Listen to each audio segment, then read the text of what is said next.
ദൈവത്തിൻ്റെ ഏറ്റവും പ്രിയമുള്ളവരെ, അവിടുത്തെ സമാധാനം ഞാൻ ആശംസിക്കുന്നു. ഇന്ന് കർത്താവ് നമുക്ക് നൽകുന്ന ദൂത് വിശുദ്ധ യോഹന്നാൻ എഴുതിയ സുവിശേഷം 16-ാം അധ്യായം 22-ാം തിരുവചനം.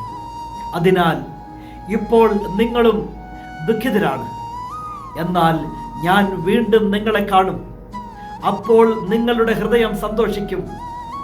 നിങ്ങളുടെ ആ സന്തോഷം ആരും നിങ്ങളിൽ നിന്ന് എടുത്തു കളയുകയില്ല.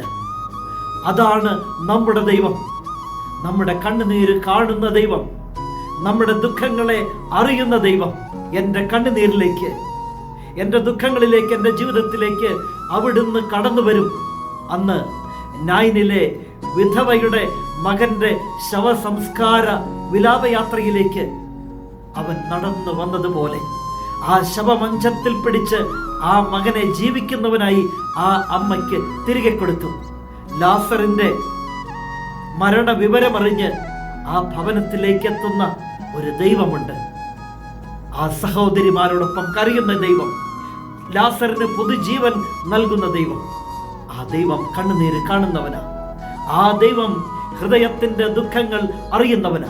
നമ്മുടെ വികാരങ്ങളെ മാനിക്കുന്നവനാ. സക്കേവൂസിന്റെ ഹൃദയമറിഞ്ഞ് സിക്കമോർ മരത്തിനടുത്തേക്ക് എത്തുന്ന ഒരു ദൈവമുണ്ട്. ആ ദൈവം നിന്റെ ജീവിതത്തിലേക്ക് എത്തും.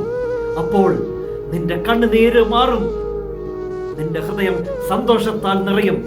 ആ സന്തോഷം ആർക്കും എടുത്തു കളയാൻ സാധിക്കുകയില്ല. വിശ്വസിക്കുക ദൈവത്തെ. അവിടുന്ന് വാഗ്ദാനങ്ങളിൽ വിശ്വസ്തനല്ലേ.